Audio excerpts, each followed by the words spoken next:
Today is the beginning of a very busy weekend for SEA. Airport staff is still working to get systems back online following that cyber attack. King 5's Savannah Welch back at the airport live this morning for us. Savannah, sounds like there's been some progress. What's the latest and what can passengers expect here at SeaTac?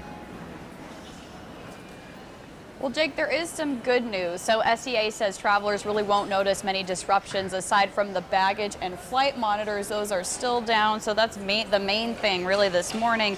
And SEA is continuing to advise travelers to use their mobile boarding passes, and they're still saying not to check bags. The website, airport Wi-Fi, and phones, those are all still offline. Now, if you go to the website, portseattle.org, you'll be redirected to a temporary site with some limited information and updates.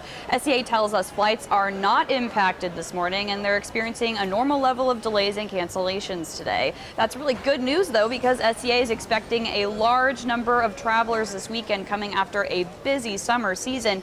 The airport says the record for the largest passenger volume day ever at SEA was broken twice this month. 9 of the 10 busiest days in SEA's history happened this year in 2024. Now, they're not expecting to break any records this weekend, but they are expecting it to be busy.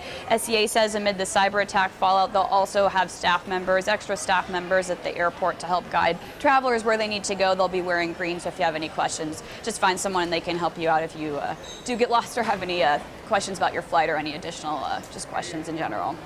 Reporting at SEA, Savannah Welch, King 5 News. A lot of folks do have a lot of questions. Savannah, thanks. And this holiday weekend, a lot of folks will be traveling by water, using the ferries to get to their destination. But already this week, the ferry system has experienced delays and cancellations. King 5's Drew Andre is live at the Edmonds Ferry Terminal this morning. So, Drew, what can riders expect this weekend?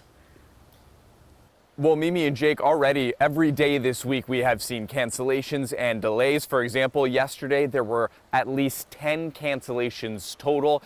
As we head into Labor Day weekend, it's no surprise. This is one of the busiest travel weekends of the year on the ferry system. Some of the latest cancellations we've seen have had to do with crew shortages. If a vessel is even one crew member short and can't be filled, that ferry is taken out of service. Now, some of the crew shortages are actually below deck. You might not expect that. The union representing engine room workers says recently their contract talks have stalled over pay. Vessels are tying up due to engine room crew shortages. That's never happened before. One of the biggest challenges we have is there's not enough employees. They're not paying a competitive wage.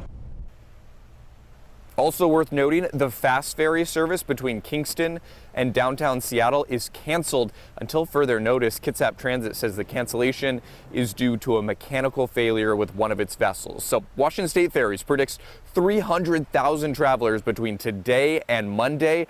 They recommend to travel late at night and early in the morning and walk on instead of drive whenever that's possible, because there's always room for walk-ons. Now, Washington State Ferries website gives you real-time updates on the status of the travel, as we see the first ferry of the morning coming in right now at this time. So that's a good way to stay up to date if you're going to be getting out on the water this weekend. Reporting live from Edmonds, Drew Andre, King 5 News.